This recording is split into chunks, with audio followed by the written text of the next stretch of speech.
नमस्कार विद्यार्थी मित्रांनो, स्वागत आहे सर्वांचं आपल्या यूट्यूब चॅनलवर. मित्रांनो, आजच्या या व्हिडिओमध्ये आपण शिक्षक पात्रता परीक्षा म्हणजेच TET 2025 यामध्ये 23 नोव्हेंबर 2025 रोजी होणारा जो पेपर आहे, तर या पेपरकरता आधारित आतापर्यंत पेपरमध्ये विचारलेले मानसशास्त्र या विषयावरील महत्त्वपूर्ण 30 प्रश्न, जे की पेपर 1 आणि पेपर 2 साठी महत्त्वपूर्ण असणार आहेत, असे प्रश्न या व्हिडिओमध्ये आपण घेणार आहोत. व्हिडिओ आवडल्यास सर्वांनी व्हिडिओला लाईक करायचं आहे आणि चॅनलला सबस्क्राईब करायचं आहे. ओके, चला तर मग व्हिडिओला सुरुवात करूया. बघा, आतापर्यंत TET मध्ये जे प्रश्न विचारण्यात आले होते ते प्रश्न आपण या व्हिडिओमध्ये घेणार आहोत. खालीलपैकी अनुवंश संशोधन करणाऱ्या डॅश डॅश शास्त्रज्ञाने वाटाण्यावर संशोधन केले. बघा, कोणता शास्त्रज्ञ होता ज्यांनी अनुवंश संशोधनासाठी वाटाण्यावर संशोधन केले, असा प्रश्न विचारलेला आहे.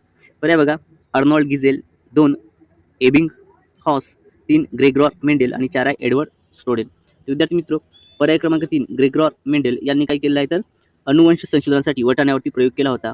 TET 2017 मध्ये पेपर 1 करता हा प्रश्न विद्यार्थी मित्र विचारण्यात आला होता. ओके, पहा, आता खूप महत्त्वाचा हा प्रश्न होता, याचा आपण डिटेल्स देखील समजून घेऊया. बघा काय आहे, तर या ठिकाणी 1860 मध्ये अनुवंशासंबंधी ग्रेगॉर मेंडेल यांनी वाटाण्यावरती संशोधन केले. आता बघा, नवजात जी पिढी असते या पिढीमध्ये मागील 3 पिढ्यांचे गुणदोष जे असतात संक्रमित होत असतात.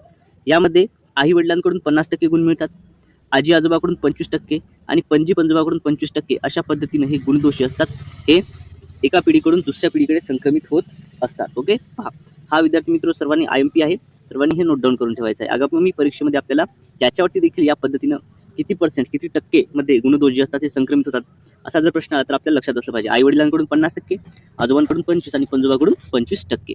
ओके, पहा, आता नवजात पिढीमध्ये ज्या पिढ्यामध्ये गुणदोष संक्रमित होतात तर याच्यामध्ये आपण बघितलेलं आहे ज्या पद्धतीने संक्रमित होतात ते. ओके, चला,